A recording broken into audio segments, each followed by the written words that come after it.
Hello everyone, আমার একটা নতুন ব্লগে তোমাদের সকলকে স্বাগত। সকালে উঠে আমি চা খেয়ে নিয়েছি, তারপরে খেয়ে নিয়েছি আমন্ড এবং কাজু বাদাম। তারপরে রান্নাঘরে গিয়ে দেখছি মা এখানে ষাটি মাছ করেছে।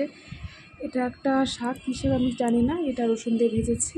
আর এখানে ষাটি মাছ দিয়ে আলুর চোখা করেছিল। তারপরে এখানে তার সাথে করেছিল এখানে মাছের ঝোল।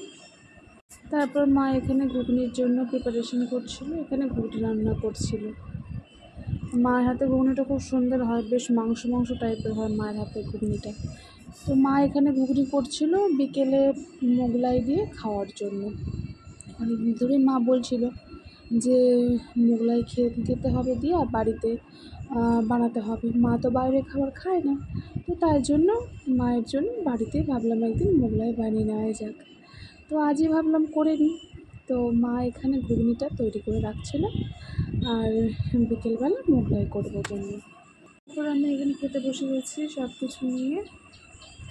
তো আমি এখানে প্রথমে শাক ভাজা দিয়ে ভাতটা মেখে খাবো। শাক ভাজা দিয়ে ভাত খেতে আমার খুবই সুন্দর লাগে। তো মা এখানে আমাকে পাশে আবার একটু ঘুগনি দিয়েছিল, আমি ঘুগনির সাথে ভাত খেতে খুব ভালোবাসি। তারপরে ওগুলো দিয়ে ভাত খাওয়ার পরে এখানে মাছ নিয়ে নিয়েছি। মাছের এই কাটার অংশটা আমার খুব প্রিয়, তো ওই মাছের কাটার অংশ দিয়ে ভাত খাচ্ছিলাম।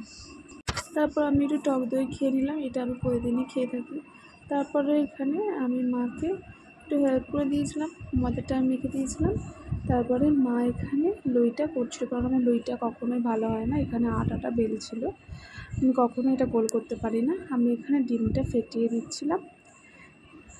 তো তারপর মাকে বললাম, মা তুমি এটা পুরোটা প্রিপারেশনটা করো। তো মা এখানে করছিল। মোগলাইটা খেতে বেশ ভালোই হয়েছিল,